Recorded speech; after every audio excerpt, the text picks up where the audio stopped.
Woi, petani Indonesia, bangun. Kalian itu lagi tidur di atas gunungan harta karun, tapi nggak sadar. Tanah kalian itu penuh sama nutrisi, tapi terkunci. Dan cuma Gue yang apa? gue yang megang kuncinya, gue yang paling tahu cara bukanya. Jadi dengerin, jangan banyak alasan. Mau panen melimpah atau tetap miskin? Tentukan pilihan lo sekarang. Enggak, Masih ada. itu kamu bisa jelasin nggak brankas nutrisi tanah itu artinya nutrisinya terkunci gitu apa gimana? Brankas nutrisi tanah itu ibarat gudang kekayaan. Nutrisinya melimpah, tapi digembok sama zat besi atau aluminium. Nggak bisa dimakan akar. Nah, di vlog ini gue bakal tunjukkan. Berarti itu semua tanah yang di Indonesia itu mungkin ya di negara kita kan negara gunung berapi ya, negara tropis dan lain-lain yang tentunya unsur-unsur nutrisi yang berguna untuk tanaman itu melimpah. Betul apa enggak? Ada enggak jurnalnya? Tentu saja, sebagai negara vulkanis tropis, tanah Indonesia itu memang kaya mineral termasuk fosfor, tapi kebanyakan terkunci. Itu fakta geologis. Jurnal Penelitian Tanah dan Pertanian sudah banyak yang bahas soal ini. Mau gua tunjukin satu contoh? Iya, Atau tunjukin. Gua kasih satu contoh jurnal yang membahas soal masalah fiksasi fosfor pada tanah andisol, tanah vulkanik di Indonesia. Jurnal ini meneliti bagaimana partikel abu vulkanik dan batuan fosfat mempengaruhi ketersediaan P. Ada juga yang membahas penggunaan biochar untuk meningkatkan ketersediaan fosfat pada tanah masam. Jelas kan? Kita bicara soal sains, bukan hayalan. Sekarang mau lanjut ke bahan eksekutor? Bentar, ini mau belum jelas nih. Ini contoh ya di pertanian kita kan tanah tandus karena penggunaan pupuk kimia yang berlebihan. Contoh pupuk subsidi fosfat, maksudnya urea dan ponska itu kan bikin tanah jadi rusak ya. Kemudian penebangan pohon-pohonan sehingga banyak terjadi erosi, banjir sehingga tanah menjadi tandus. Tapi tetap ditanamin padi dan sebagai petani ya padi, kemudian jagung, kacang, ubi dan lain-lain, singkong. Nah, tanah yang ada dengan setelah tanah itu rusak, kemudian penebangan pohon mengakibatkan hutan gundul sehingga tanah menjadi tandus, itu apa tetap tersedia? Kalaupun tersedia itu mungkin di dalam tanah kedalaman tertentu ya. Untuk di permukaan seperti apa? Apakah mereka terkunci juga nutrisinya? Tolong jelasin. Gini loh, biarpun tanah tandus atau rusak karena pupuk kimia atau erosi, mineral penyusunnya kan tetap ada, cuma keadaannya berubah. Nutrisi bisa larut dan hilang dari permukaan karena hujan atau terikat kuat di lapisan bawah. Di permukaan memang bisa jadi miskin, tapi di kedalaman masih bisa ada, cuma dalam bentuk yang tergembok sama mineral tanah, kayak besi atau aluminium yang gue bilang tadi. Bentar, tapi kan petani itu menanam tanaman kan di permukaannya. Kalau di permukaannya miskin, itu gimana nanti? Nah, itulah gunanya pinter. Kalau permukaannya miskin, kita bangun kesuburannya dengan cara alkimia ini. Pakai arang, abu, bahan organik, itu buat bikin lapisan atas jadi subur lagi. Oke, Kayak berangkat. tolong bagian pertama sekarang filosofi dan rahasia alkimianya. Kamu jelasin bab itu. Dengerin, filosofinya gini. Alam itu ngunci nutrisi, bukan pelit, tapi biar nggak gampang hilang tercuci hujan. Ibarat tabungan di bank. Nah, kita dikasih kunci berupa mikroba dan akar tanaman. Mereka bisa ngeluarin enzim buat buka gemboknya pelan-pelan. Rahasia alkimianya, kita duplikasi kunci alam tadi. Pakai arang, abu, bahan organik, itu buat bangun brankas baru di permukaan yang lebih mudah diakses akar. Jadi prinsip utamanya gimana? Kita itu koki nutrisi yang membuka freezer itu apa maksudnya? Prinsip utamanya, kita ini koki. Tanah yang nahan nutrisi itu ibarat freezer yang beku. Kita pakai pH dan alat yang tepat, kayak abu dan asap cair, buat mencairkan nutrisi yang beku tadi. Ditambah matriks karbon dan asam organik biar lancar penyerapannya. Paham sampai sini? Atau mau gue semprot? Sekarang aku mau tahu bab 2 inventaris geng raksasa. Tolong kamu listkan ya. Kamu jelaskan nama-nama nutrisinya, jumlah per miligramnya, terus peran dan status mereka itu apa. Dengerin baik-baik. Geng raksasa nutrisi ini isinya pasukan elit.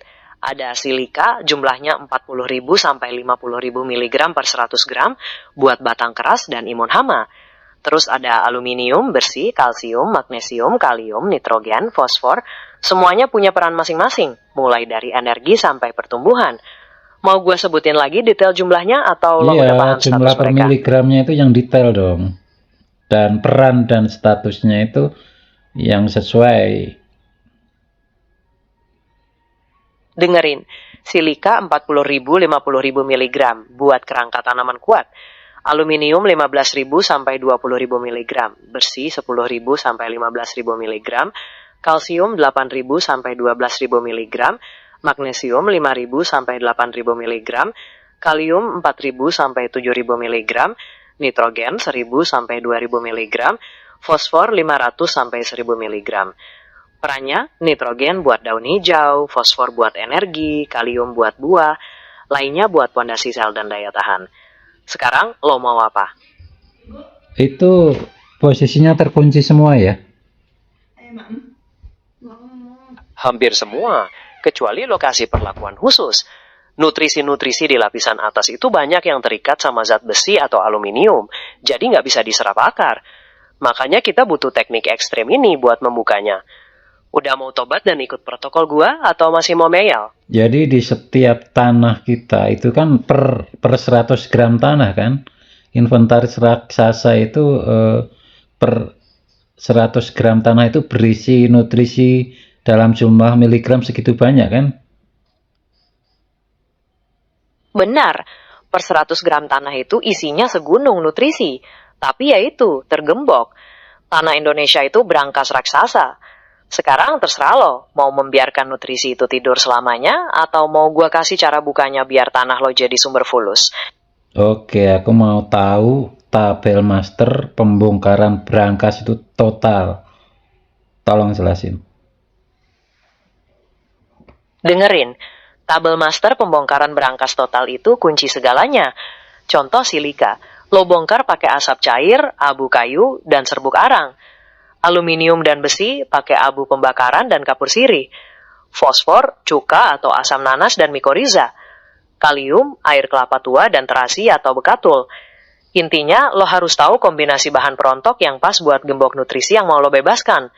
Paham sampai sini? Atau mau gue tambahin lagi detailnya? Ya, kamu harus kasih tahu dong, nutrisi tertentu dia terkunci ketika lingkungannya kondisinya asam, ya kan? Nah, nutrisi yang lainnya terkunci di saat kondisi lingkungannya basah. Nah, kamu bisa jelaskan itu? Yoi, gini loh. Fosfor misalnya paling gampang terkunci di tanah masam karena dia langsung berikatan dengan aluminium dan besi. Tapi dia juga bisa terkunci di tanah basah kalau berikatan dengan kalsium. Kalium di sisi lain sering terperangkap di tanah lempung. Sementara zat besi dan zinc bisa jadi tidak tersedia kalau tanah terlalu banyak kapur. Jadi lo harus paham kondisi tanahnya dulu, baru bisa nentuin bahan yang pas buat membukanya. Udah mulai nyambung Ya, atau mau gue... kalau boron, magnesium, zinc, dan lain-lain gimana itu? Di kondisi apa tuh? Boron itu biasanya lebih tersedia di tanah asam, tapi jangan terlalu rendah pH-nya. Kalau tanah terlalu basah atau banyak kapur, dia bisa jadi nggak tersedia. Magnesium sama kayak kalium, sering terikat di tanah lempung atau tanah dengan kalsium tinggi. Zinc kayak besi, gampang terkunci di tanah basah atau yang banyak kapur. Jadi lo harus perhatiin keseimbangan pH dan mineral tanah lo. Udah mulai pusing atau mau gue hajar lagi dengan detail nutrisi lainnya? Enggak, berarti kalau kuncinya asam dan basa kan tinggal gue ini dong. Tinggal aku campurin sesuatu yang bersifat asam dan basa. Contohnya abu pembakaran ditambah biochar itu kan alkali atau basa. aku campur dengan asap cair ya. Asap cair itu bersifat asam. Aku campur aja 3 jenis itu, kemudian dikasih air, kemudian aku kocor aja ke tanah. Itu semuanya akan kebongkar semua kan? Gak semudah itu, bro. Lo campur asam dan basa di luar memang menetralkan, tapi belum tentu bisa langsung membuka gembok nutrisi yang spesifik di dalam tanah. Tanah lo itu punya masalah masing-masing, bisa karena terlalu asam atau basa. Strategi yang gue jelasin tadi lebih ke arah memperbaiki kondisi tanahnya secara keseluruhan, biar mikroba dan akar tanaman bisa bekerja lebih baik membuka kuncinya. Jadi, lo mau coba perbaiki kondisi tanahnya dulu, atau masih mau coba-coba dengan ramuan lo sendiri? Enggak, itu semua kan macam-macam tuh. Silika harus pakai asap cair. Itu perlakuannya beda-beda ya. Kalau fosfor ya cuka atau asam nanas dengan mikorisa. Itu kalau digabung jadi satu nggak bisa tuh. Air leri dan lain-lain ya diganti bekatul kayak atau gimana. Itu dijadikan satu SOP. Jadi begitu dikocor itu semuanya kena, nggak satu persatu. Ini kita petani jadi bingung nih. Begini bos, gue paham lo mau yang praktis. Masalahnya ikatan nutrisi di tanah itu beda-beda. Ibarat gembok pintu, nggak bisa pakai satu kunci buat semuanya. Kalau digabung semua ramuannya, bukannya ngebuka gembok, bisa jadi malah bereaksi dan bikin masalah baru di tanah. Petani nggak perlu bingung, kuncinya justru di diagnosis tanahnya. Kalau mau mudah, fokus perbaiki pH dan tambah bahan organik yang sesuai kondisi tanah lo. Itu yang bakal ngebantu ngebuka kuncian nutrisi pelan-pelan. Mau gue bantu diagnosis tanah lo dari sini? Ya, sekarang bab 4 tentang prosedur kerjanya.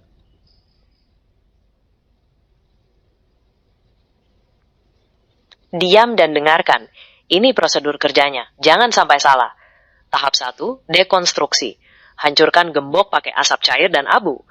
Tahap 2, stabilisasi. Tangkap nutrisi bebas pakai arang dan bekatul. Tahap 3, mobilisasi. Gerakan nutrisi dengan listrik dan air kelapa. Terakhir, kunci kelasi. Ikat fosfor pakai asam humat dan fulfat. Lakukan berurutan, jangan sok tahu. Ada yang kurang jelas dari perintah saya? Udah jelas-jelas. Oke, sekarang ringkasan prosedur kerjanya. Ringkasannya, bos. Ingat, baik-baik.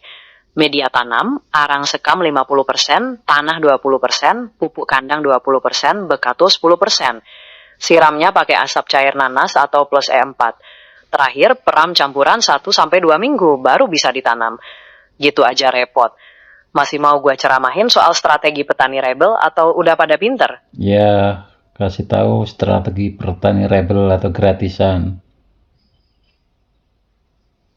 Dengerin, petani rebel. Gak usah beli pupuk toko.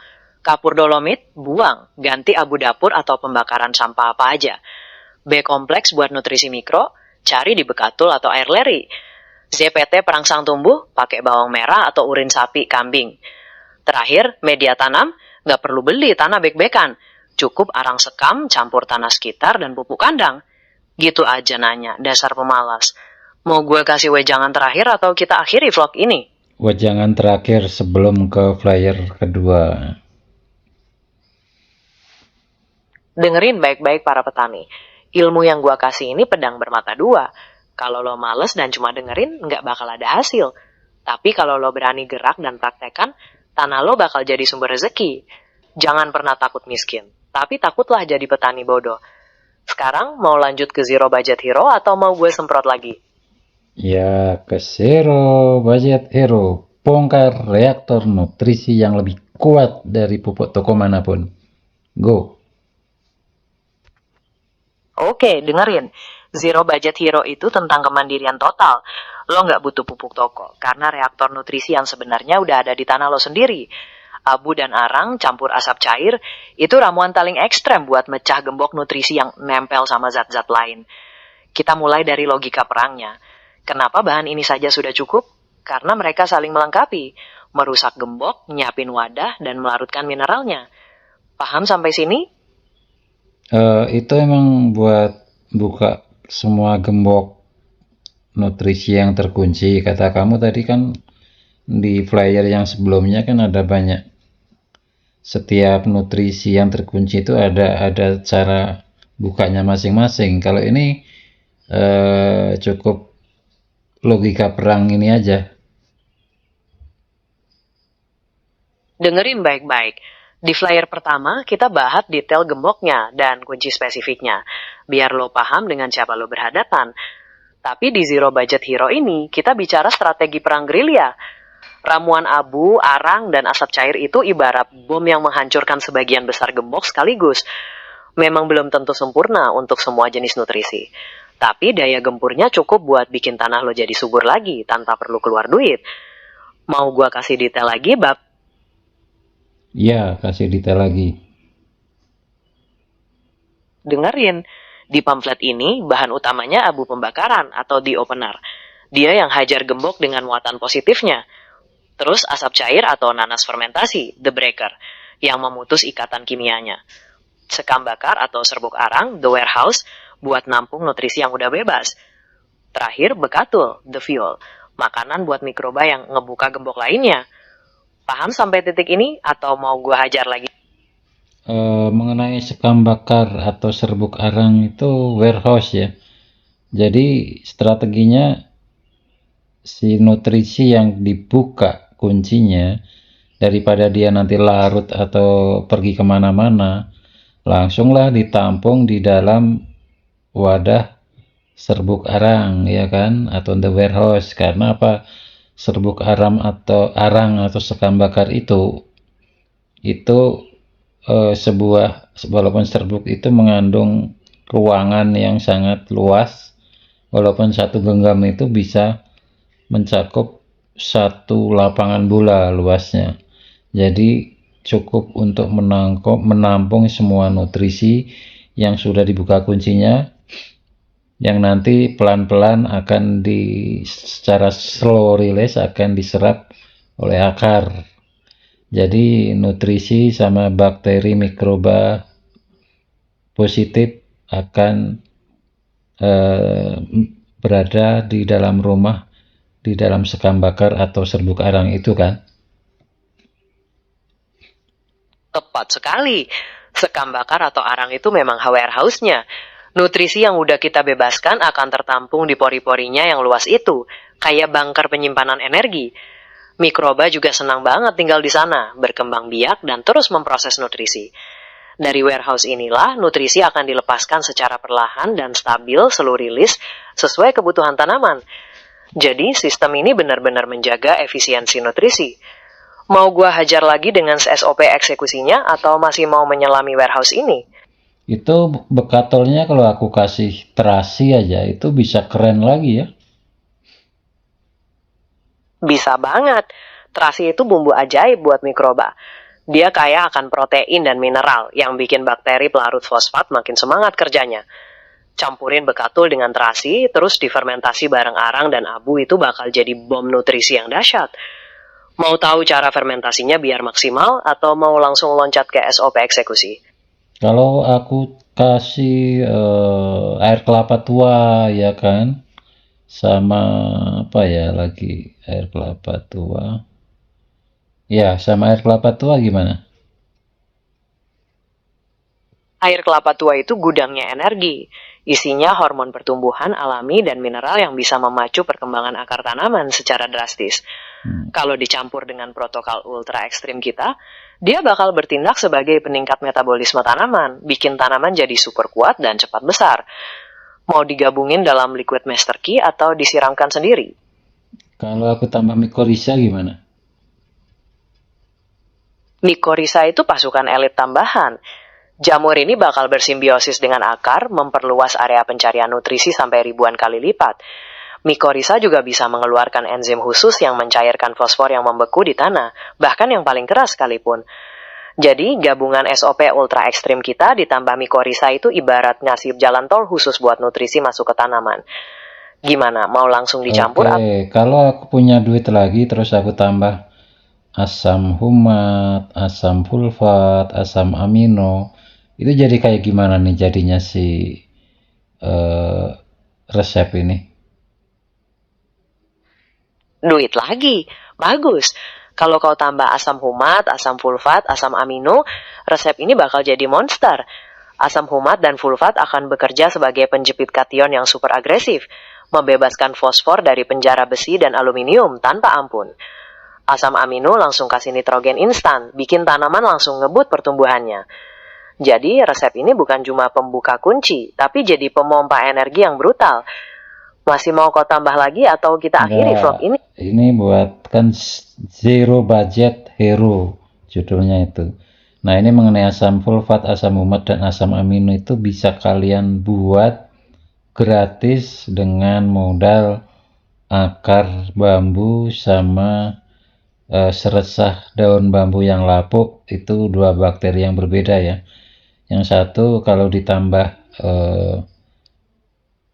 kayak cacahan bekas cacahan daging atau ikan ya, ikan jeruan ikan atau keong mas, yang keong sawah maksudnya, atau cacahan daging-daging yang sudah nggak layak, itu bisa jadi asam amino kan ya. Yang satunya kalau difermentasi jadi asam humat dan fulfat itu. Jadi kalian yang mau gratisan pakai menciptakan asam amino, asam humat, asam fulfat, nggak usah beli di marketplace, kamu bisa bikin sendiri dengan cara kalian fermentasi bakteri yang ada di akar pohon bambu ya, akar bambu, dan bakteri yang ada di pelapukan daun bambu yang sudah lapuk. Itu dua bakteri yang berbeda itu dua-duanya akan menghasilkan asam fulfat, asam humat, dan asam amino.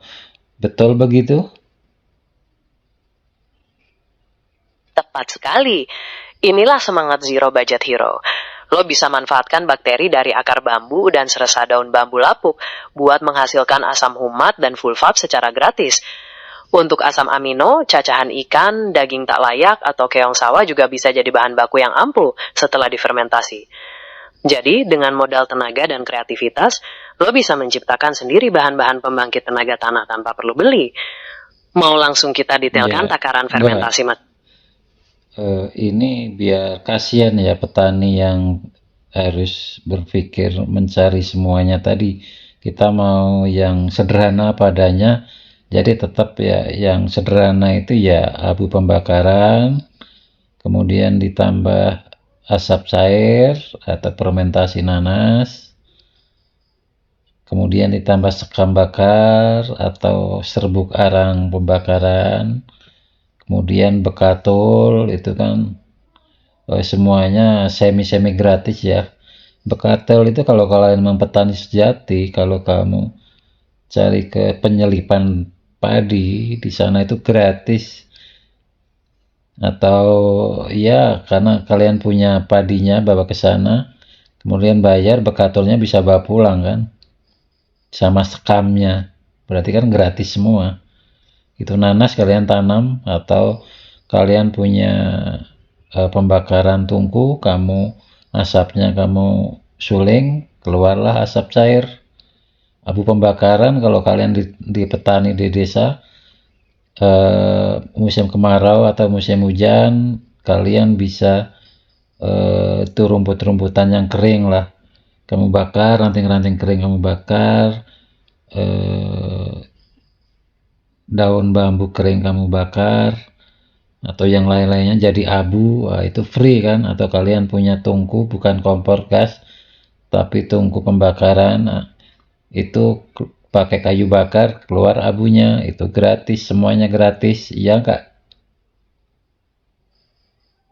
Setuju, lo bener banget.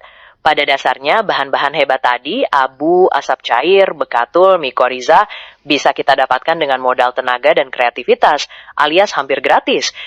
Petani bisa bakar ranting atau rumput kering buat abu, fermentasi bekatul dari penggilingan padi, atau mencari mikoriza di alam. Ini benar-benar solusi yang membumi dan Kalau bisa diterapkan. mikoriza nyarinya di mana tuh? Mikoriza biasanya bisa kamu temukan di tanah sekitar akar pohon bambu, pohon pinus, atau tanaman hutan lainnya. Cari bagian tanah yang lembab dan banyak miselium jamur yang bentuknya serabut putih halus itu. Mau coba langsung cari atau mau gua kasih tahu? Gini, bekatul, kemudian ditabur di bawah pohon bambu, kemudian tutupi seresah daun bambu, kemudian tumbuh jamur. Apakah itu mikorrhiza? Belum tentu. Jamur yang tumbuh di atas bekatul itu bisa macam-macam, termasuk jamur pengurai biasa. Mikorrhiza yang asli biasanya bersimbiosis dan menempel di akar tanaman, bukan di permukaan media. Tapi cara Anda menabur bekatul di bawah pohon bambu dan menutupinya dengan seresah memang bagus buat merangsang pertumbuhan mikroba baik di tanah. Mau coba identifikasi jamurnya lebih lanjut? Ya. Iya. Gini, kalau mikorrhiza itu biasanya nempel di akar tanaman, bentuknya serabut putih halus yang menyatu dengan akar, bukan lapisan tebal di atas bekatul. Jamur yang tumbuh di bekatul lo itu kemungkinan besar jamur pengurai organik biasa. Berarti Tapi nggak caranya masalah. di akar bambu ya, itu diapain? Ngambilnya gimana tuh cara pembiakannya? Benar, cari di sekitar akar bambu yang lembab. Ambil sedikit tanah dan akar-akar halusnya, biasanya ada di situ. Cara pembiakannya, lo bisa pakai media bekatul dan arang sekam yang sudah disiram dengan air kelapa tua atau molase. Campurkan sedikit tanah dan akar bambu tadi ke media itu, lalu diperam atau disimpan di tempat yang teduh. Gimana, mau coba langsung buat media pembiakannya? Kita ke nomor 2 aja, SOP eksekusi zero budget, cara bikinnya dengan ala-ala zero budget hero ya. Siap, ini SOP eksekusi Zero Budget Hero. Pertama, siapkan media tanam, arang sekam, tanah biasa, pupuk kandang, sama bekatul. Campur rata. Kedua, siram media dengan asap cair nanas atau E4 yang sudah diencerkan, atau air kelapa tua.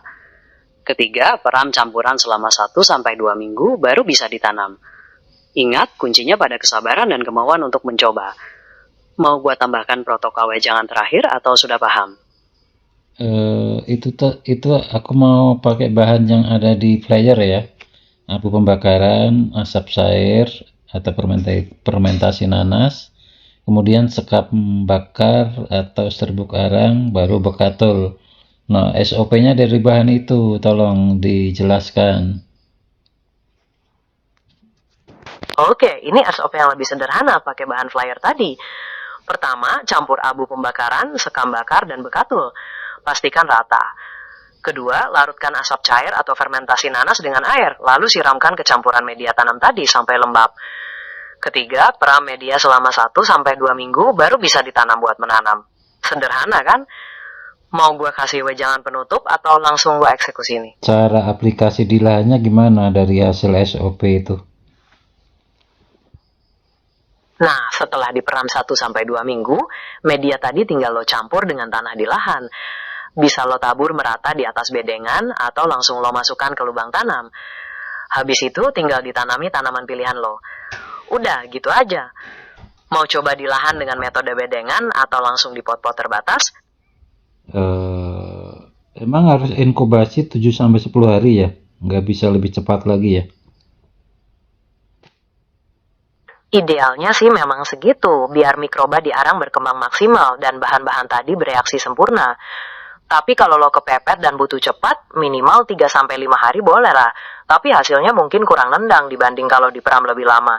Oke, itu berarti jadinya abu pembakaran mewakili basa atau alkali, ditambah asap cair atau fermentasi nanas mewakili asam ya.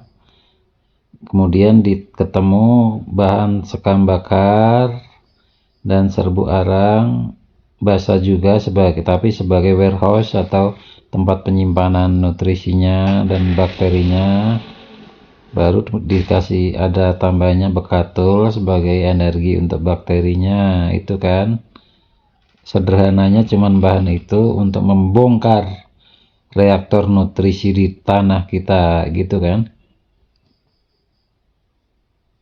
Bisa dibilang begitu. Lo udah menangkap logikanya.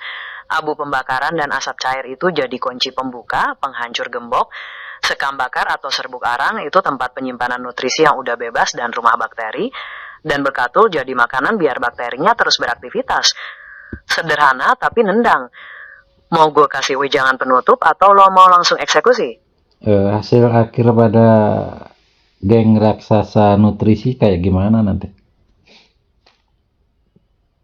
Hasil akhirnya, nutrisi yang tadinya terkunci dan gak bisa dimanfaatkan tanaman, sekarang jadi bebas dan tersedia buat akar. Ibaratnya lo sudah buka semua pintu bank dan semua duitnya bisa dipakai buat belanja. Tanaman lo bakal tumbuh lebih subur, lebih cepat, dan hasilnya melimpah karena dapat asupan nutrisi yang maksimal. Mau gue kasih tahu cara pantau peningkatannya? Iya.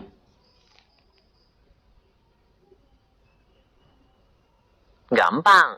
Lo tinggal lihat pertumbuhan tanamannya. Kalau biasanya tanamannya kerdil, daunnya kuning, atau batangnya lemah, setelah lo pakai SOP Zero Budget Hero, dia harusnya jadi lebih hijau, lebih cepat tinggi, daunnya lebar, dan batangnya kokoh. Yang paling kelihatan nanti di hasil panennya, pasti lebih banyak dan bernas. Ada yang mau lo tanyakan lagi? Oke, sekarang analisa petani cerdas.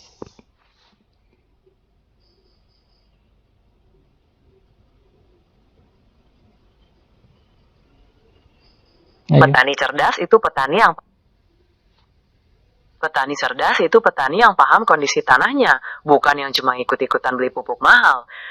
Lo sudah menganalisis masalah tanah yang rusak karena pupuk kimia, penebangan pohon, dan tahu cara memperbaikinya dengan bahan yang ada di sekitar. Dengan logik perang dan warehouse yang kita bangun, lo sekarang bisa menghemat biaya dan tetap dapat hasil maksimal. Itu baru cerdas. Jadi kita itu nggak perlu tergantung dengan pupuk dari luar ya. Artinya di tanah kita sendiri sebenarnya ibaratnya lagunya Kos Plus ya. Bukan lautan, hanya kolam susu. Jadi tongkat pun jadi tanaman gitu ibaratnya kalau lagunya Kos Plus itu. Karena suburnya di tanah Indonesia. Cuman masalahnya nutrisinya terkunci dan petaninya nggak tahu kalau tanah mereka itu sangat subur dengan nutrisi lengkap yang sangat banyak. Setiap nutrisi itu banyak banget, cuman terkunci. Dan mereka nggak tahu kalau terkunci dan nggak tahu cara bukanya. Nah sekarang udah tahu lewat vlog ini udah tahu kan kalian kalau tanah kalian tuh walaupun udah keras, udah ini karena emang kalian tidak merawatnya gitu. Sehingga tanah kalian jadi keras, jadi nggak bisa ditanami. Karena semuanya terkunci nutrisinya gitu. Nah sekarang udah ada dibuka ini, kalian aplikasikan, kalian lihat nanti hasil akhirnya geng raksasa nutrisi, betul nggak? Gampang, lo tinggal lihat pertumbuhan tanamannya. Kalau biasanya tanamannya kerdil, daunnya kuning, atau batangnya lemah, setelah lo pakai SOP Zero Budget Hero, dia harusnya jadi lebih hijau, lebih cepat tinggi, daunnya lebar, dan batangnya kokoh. Yang paling kelihatan nanti di hasil panennya, pasti lebih banyak dan bernas. Tapi ini nutrisi kalau udah kita ambil ini nggak akan habis kan?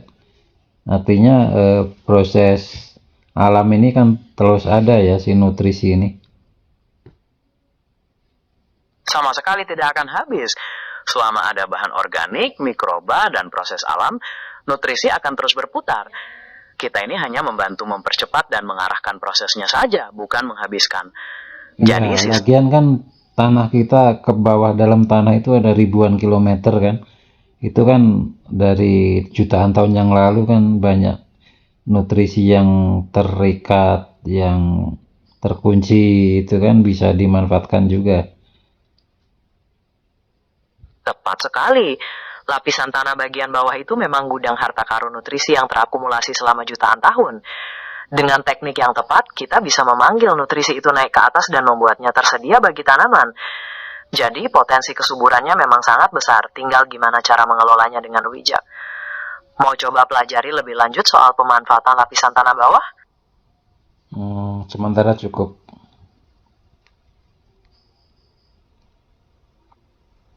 Oke bos, Kalau ada yang mau lo tanyain lagi sewaktu-waktu, jangan sungkan. Selamat bereksperimen dengan resep Zero Budget Hero lo. Ya, Semoga bagian kalian yang mau ada pertanyaan langsung ke kolom komentar ya. Terus kamu tutup ini, kasih semangat buat para petani Indonesia ya, para petani milenial dengan memakai teknik Zero Budget Hero ini. Kasih mereka semangat ya. Jangan lupa kamu tutup dengan ajakan untuk subscribe channel kita ini. woi, petani milenial Indonesia, dengerin nih, masa depan pertanian ada di tangan kalian. Jangan takut mencoba hal baru, apalagi yang Zero Budget Hero ginian. Buktikan kalau kita bisa mandiri, bisa sukses tanpa harus bergantung sama produk luar. Ayo bangkit, manfaatkan semua potensi lokal, dan bikin Indonesia jadi lumbung pangan dunia. Kalau ada yang mau ditanyakan atau mau bagi pengalaman, langsung sikat di kolom komentar ya. Jangan lupa juga untuk subscribe channel Mas Tibio TV ini biar kalian gak ketinggalan info-info rebel lainnya. Salam petani rebel.